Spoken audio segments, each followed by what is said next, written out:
ದೊಡಮ್ಮ ಹ್ಮ್ ನೋಡಿ ನೋಡಿ ನೋಡಿ ಹ್ಮ್ ತುಂಬಾ ಬೋರ್ ಆಗ್ತಿದೆ ದೊಡಮ್ಮ. ಹ್ಮ್ ಒಂದ್ ಕಥೆ ಹೇಳ್ತೀರಾ? ಕಥೆ ಹೇಳ್ಬೇಕಾ ನಿಂಗೆ? ಏನ್ ಕತೆ ಹೇಳೋದು? ನಿನಗೊಂದು ಆಂಬುಡೆ ಕತೆ ಹೇಳ ಇವತ್ತು. ಹಾ, ತುಂಬಾ ಇಷ್ಟ ಅಂಬಡೆ. ಬೇಗ ಕಥೆ ಶುರು ಮಾಡ್ತೀರಾ? ಓಹೋ, ನಂಗೆ ಗೊತ್ತಪ್ಪ ನಿಂಗೆ ಆಂಬುಡೆ ತುಂಬಾ ಇಷ್ಟ ಅಂತ. ಅದರದ್ದೇ ಕಥೆ ಒಂದು ಹೇಳ್ತೀನಿ ಇವತ್ತು. ಒಂದೂರಲ್ಲಿ ಗಂಡ ಹೆಂಡತಿ ಇಬ್ರು ಇದ್ರು. ಅವನು ಏನು ಕೆಲಸ ಕಾರ್ಯ ಏನೂ ಇಲ್ಲದೆ ಅವನು ಬೇಜವಾಬ್ದಾರಿಯಾಗಿದ್ದ ಗಂಡ. ಹೆಂಡತಿ ಪಾಪ ಯಾವಾಗ ನೋಡಿದ್ರು ಹೊರಗಡೆ ಕೆಲಸ ಮಾಡ್ಕೊಂಡ್ ಬರ್ತಿದ್ಲು, ಮನೇಲೂ ಅಡಿಗೆ ಮಾಡ್ತಾ ಇದ್ಲು, ಊಟ ಮಾಡಿ ಮಲ್ಕೋತಾ ಇದ್ರು. ಇವನು ಬೆಳಗ್ಗೆ ಹೊತ್ತೆಲ್ಲ ಹರಟೆ ಹೊಡೆದು ಸಾಯಂಕಾಲ ಆಯ್ತು ಅಂತಂದ್ರೆ ಊಟ ಮಾಡಿ ಮಲ್ಕೊಂಡ್ ಬಿಡ್ತಿದ್ದ. ಹೀಗೇ ಇದ್ದಾಗ ಒಂದ್ ದಿವ್ಸ ಏನಾಯ್ತು, ಅವನಿಗೆ ಆಂಬೊಡೆ ತಿನ್ಬೇಕು ಅಂತ ಆಸೆ ಆಗೋಯ್ತು ಗಂಡನಿಗೆ. ಅವಳು ಮನೆಗ್ ಬಂದ್ಲು ಹೆಂಡತಿ. ಏನಾಯ್ತು, ಗಂಡ ಹೇಳ್ದ, ಎಲೆ ನನಗೆ ಆಂಬುಡೆ ತಿನ್ಬೇಕು ಅಂತ ತುಂಬಾ ಆಸೆ ಆಗಿದೆ ಕಣೆ, ಆಂಬುಡೆ ಮಾಡ್ಕೊಡ್ತೀಯಾ ಅಂತ ಕೇಳ್ದ. ನೀನು ಏನು ಕೆಲಸ ಕಾರ್ಯ ಏನು ಮಾಡೋಲ್ಲ, ನಿನಗೆ ಆಂಬುಡೆ ಮಾಡ್ಕೊಡ್ಬೇಕಾ ನಾನು? ಸಾಮಾನೆಲ್ಲ ಏನೂ ಇಲ್ಲ, ಹೋಗೋ ಅಂತ ಬೈದ್ಲು. ಆಗೇನಾಯ್ತು, ಸಾಮಾನೇನು ಇಲ್ಲ ಹೋಗಿ ಅಂತ ಅಂದ್ಬಿಟ್ಟಿಯಲ್ಲ, ಏನ್ ಸಾಮಾನ್ ಬೇಕು ಅಂತ ಹೇಳೇ ಇಲ್ಲ ಅಂತ ಅಂದ. ನಾಳೆ ಬೆಳಗ್ಗೆ ನಾನು ನಿಮ್ಗೆ ಸಾಮಾನೆಲ್ಲ ಲಿಸ್ಟ್ ಮಾಡ್ಕೊಡ್ತೀನಿ, ಹೋಗಿ ತಗೊಂಡ್ ಬನ್ನಿ, ಆಂಬಡೆ ಮಾಡ್ಕೊಡ್ತೀನಿ ಅಂತ ರೇಗ್ಬಿಟ್ಲು.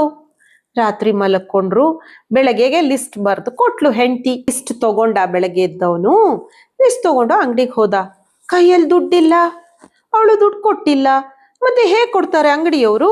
ಅವಾಗ ಅವನೇನ್ ಮಾಡ್ದ, ಅಣ್ಣ ನನಗೆ ಸ್ವಲ್ಪ ಕಡಲೆಬೇಳೆ ಬೇಕಾಗಿತ್ತು ಅಣ್ಣ ಅಂತ ಕೇಳಿದ್ರೆ ಅಂಗಡಿಯವ್ರು ಕೊಡ್ತಾರಾ? ಬೈತಾರೆ. ಓ ಆಯ್ತು ಅಣ್ಣ ಬರ್ತೀನಿ ಅಂತೂ ಬೇಜಾರು ಮಾಡ್ಕೊಂಡು ಹೋಗ್ತಿದ್ದ. ಆಗ ಅಂಗಡಿಯವ್ರು ಕರೆದು, ಏನ್ ಬೇಕಾಗಿತ್ತಣ್ಣ ನಿಮ್ಗೆ?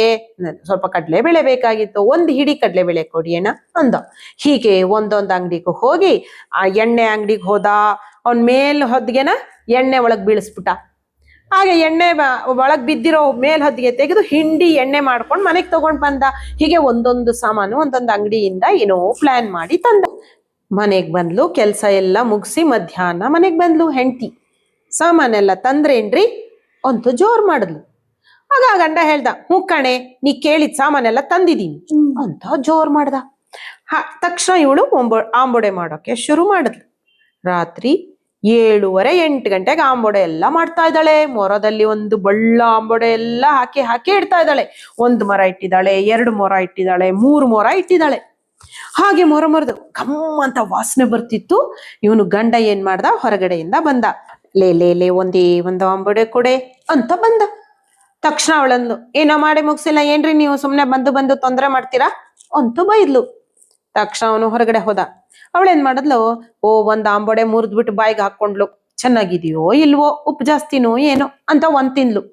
ಹೀಗೆ ತಿಂದು ತಿಂದು ತಿಂದು ಮುಕ್ಕಾಲ್ ಆಂಬೊಡೆ ತಿಂದ್ಬಿಟ್ಲು. ಅಯ್ಯಯ್ಯೋ, ಎಲ್ಲ ಆಂಬೊಡೆ ನಾನೇ ತಿಂದ್ಬಿಟ್ನಲ್ಲಪ್ಪ, ಅಯ್ಯೋ ಅವ್ರು ಬಂದು ಕೇಳಿದ್ರೆ ಏನ್ ಕೊಡೋದು ಅಂತ ನೋಡಿದ್ಲು. ಇನ್ನೊಂದ್ ಸ್ವಲ್ಪ ಆಂಬೊಡೆ ಆಗೋ ಅಷ್ಟಿತ್ತು, ಅದನ್ನ ಮಾಡಿ ಮೊರದಲ್ಲಿ ಹಾಕಿ 2 ಮೊರ ಆಂಬೊಡೆ ಆಗಿತ್ತು ಇಟ್ಬಿಟ್ಟು ಹೊರಗಡೆ ಬಂದ್ಲು. ಬನ್ನಿ ಆಂಬೊಡೆ ಆಗಿದೆ ತಿನ್ನೋಣ ಅಂತ ಅಂದ್ಲು. ಆಗಿನ ಕಾಲದಲ್ಲಿ ಕರೆಂಟ್ ಇರ್ಲಿಲ್ಲ ಅಲ್ವಾ, ಬರೀ ದೀಪದಲ್ಲಿ ಜೀವನ. ಒಂದು ದೀಪ ಆಫ್ ಮಾಡಿದ್ಲು, ಒಂದು ದೀಪ ಮಾತ್ರ ಹಾಲಲ್ಲಿ ಇಟ್ಕೊಂಡು ಅವಳ ಗಂಡನ್ನ ಕರೆದ್ಲು. ಗಂಡ ಬರೋ ಅಷ್ಟೊತ್ತಿಗೆ ಇವಳೇನ್ ಮಾಡಿದ್ಲು, ಮೊರದಲ್ಲಿರೋ ಆಂಬೊಡೆನ ಹೊರಗಡೆ ತಂದಿಟ್ಕೊಂಡ್ಲು. 1 ಮೊರ ತಿನ್ನೋಣ ಅಂತ. ಗಂಡ ಆಸೆಯಾಗಿ ತಿಂದ, 1 ಚೊಂಬು ನೀರ್ ಕುಡ್ದ. 1 ಮೊರ ಆಂಬೊಡೆ ತಿಂದಿದ್ದಾನೆ. ತಿಂದ್ಬಿಟ್ಟು ನೀರ್ ಕುಡಿದ್ಬಿಟ್ಟು ಇಬ್ರು ಮಲ್ಕೊಂಡ್ಬಿಟ್ರು. ಅರ್ಧ ರಾತ್ರಿ ಆಯ್ತು. ನೀರು ನೀರು ಅಂತ ಶಬ್ದ ಕೇಳಿಸ್ತಿತ್ತು. ಏನಪ್ಪಾ ಇದು, ಇಷ್ಟು ಜೋರಾಗಿ ಯಾರು ಕೂಗ್ತಾ ಇದ್ದಾರೆ ಅಂತ ಇಬ್ರು ಎದ್ದು ಬಂದು ನೋಡ್ತಾರೆ, ಎಲ್ಲಿಂದನೂ ಶಬ್ದ ಕೇಳಿಸ್ತಾ ಇದೆ. ದೀಪ ಹಚ್ಚಿದ್ಲು ಹೆಂಡತಿ. ರೇ ಎದ್ದು ಬನ್ರಿ, ಯಾರೋ ನೀರು ನೀರು ಅಂತ ಕಿರ್ಚ್ತಾ ಇದ್ದಾರೆ ಅಂತ ಅಂದ್ಲು. ಸರಿ, ಅವನು ಏನೇ ಇದು, ಹೊಟ್ಟೆ ತುಂಬಾ ತಿಂದಿದ್ದೀನಿ, ಇವಾಗ ಹೇಳಿಸ್ತೀಯಲ್ಲ ಅಂದ್ಬಿಟ್ಟು ಬೈಕೊಂಡೆ ಬಂದ. ಹೊರಗಡೆ ಬಂದು ನೋಡ್ತಾರೆ, ಯಾರೂ ಇಲ್ಲ. ಒಳಗಡೆ ಹೋಗಿ ನೋಡ್ತಾರೆ, ಎಲ್ಲಿಂದನೂ ಶಬ್ದ ಕೇಳಿಸ್ತಾ ಇದೆ.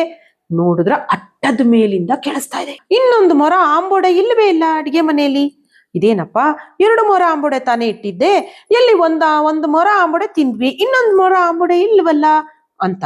ಹಾಗೆ ನೋಡಿದ್ರೆ ನೀರು ನೀರು ಶಬ್ದ ಬೇರೆ ಕೇಳಿಸ್ತಾ ಇದೆ. ಅವಳೇನ್ ಮಾಡ್ದ, ಗಂಡ ಯಾರೋ ನೀರ್ ಕೇಳ್ತಿದ್ದಾರೆ ಕೊಡೆ. ಎಲ್ಲಿಂದ ರೀ ಕೊಡೋದು, ಏನ್ ಅಡಿಗೆ ಮನೆಯಿಂದ ಶಬ್ದ ಬರ್ತಿದೆ ಅಂತ ದೀಪ ಹಚ್ಚಿ ಅಕ್ಕಪಕ್ಕದ ಮನೆಯವ್ರನ್ನೆಲ್ಲ ಕರೆದು, ನೋಡಿ ನಮ್ಮನೇಲಿ ಏನೋ ಶಬ್ದ ಆಗ್ತಾ ಇದೆ, ಬೇಗ ಬನ್ನಿ ಬೇಗ ಬನ್ನಿ ಅಂತ ಕರೆದು ನೋಡಿದ್ರಿ, ಕಪ್ಪಗೆ ಒಂದು ಹೊಳಿತಾ ಇದೆ. ಏನಪ್ಪ ಅದು ಹೊಳಿತಿದೆ ಅಂದ್ರೆ, ಒಬ್ಬ ಮನುಷ್ಯ ಮೈಗೆಲ್ಲ ಎಣ್ಣೆ ಹಚ್ಕೊಂಡು ದೀಪದ ಬೆಳಕಲ್ಲಿ ಮೀರಿ ಮೀರಿ ಮಿಂಚ್ತಾ ಇದ್ದಾನೆ. ಅವನು ಯಾರು, ಇವನು ಕೆಳಗಿಳಿಯೋ ಅಂತ ಹಳ್ಳಿಯವರೆಲ್ಲ ಸೇರಿ ಬೈದ್ರು. ಆಗ ಅವನು ಕೆಳಗಿಳಿದ. ಇಳಿದು ನೋಡಿದ್ರೆ ಒಬ್ಬ ಮನುಷ್ಯ ಹೊಟ್ಟೆ ತುಂಬಾ ಆಂಬೊಡೆ ತಿಂದ್ಬಿಟ್ಟಿದ್ದಾನೆ. ಹೊಟ್ಟೆ ಇಷ್ಟು ದಪ್ಪ ಆಗ್ಬಿಟ್ಟಿದೆ ಅವನಿಗೆ. ಅಷ್ಟೊಂದು ಹೊಟ್ಟೆನಾ? ಹೌದು, ಅಷ್ಟು ಆಂಬೊಡೆ ತಿಂದ ಅಲ್ವಾ ಅವನು. ಅದರಿಂದ ಅಷ್ಟು ದೊಡ್ಡ ಹೊಟ್ಟೆ ಆಗ್ಬಿಟ್ಟಿದೆ ಅವನಿಗೆ. ಗಂಟ್ಲಲ್ಲಿ ಸಿಕ್ಕಾಕೊಂಡ್ಬಿಟ್ಟಿದೆ ಆಂಬೊಡೆ. ಅದರಿಂದ ಏನಾಯ್ತು, ಅವನಿಗೆ ನೀರ್ ಬೇಕಾಯ್ತು. ಅದಕ್ಕೆ ಅವನು ನೀರು ನೀರು ಅಂತ ಇದ್ದಾನೆ. ಹಳ್ಳಿಯವರೆಲ್ಲ ಅವನನ್ನ ಹೊರಗಡೆಗೆ ಎಳೆದ್ರು, ಚೆನ್ನಾಗಿ ದೊಣ್ಣೆ ತಗೊಂಡು ಬಾರಿಸಿದ್ರು, ಆಮೇಲೆ ಅವನ್ನ ಓಡಿಸಿದ್ರು. ಅವತ್ತಿಂದ ಹೆಂಡತಿ ಏನಂದ್ಲು, ಒಳಗಡೆ ಬಂದು, ಸಾಕು ರೀ ನಿಮ್ಮ ಆಂಬೊಡೆ ಆಸೆ, ಇನ್ಮೇಲೆ ಹಿಂಗೆಲ್ಲ ತರು ಕೂಡ್ದು ನಾ ಮಾಡೋದಿಲ್ಲ, ಗೊತ್ತಾಯ್ತಾ ಅಂತ ಹೇಳಲು. ಹೇಗಿತ್ತು ಆಂಬೊಡೆ ಕಥೆ? ನಾ ಇನ್ಯಾವತ್ತೂ ಆಂಬೊಡೆ ತಿನ್ನಲ್ಲಪ್ಪ. ಕಳ್ಳನಿಗೆ ಮಾತ್ರ ಅಪ್ಪ ಹಾಗೆ ಹೇಳಿದ್ದು, ನಿನಗಲ್ಲ, ನಿನಗೆ ನಾಳೆನೆ ಮಾಡ್ಕೊಡ್ತೀನಿ, ಸರಿಯಾ?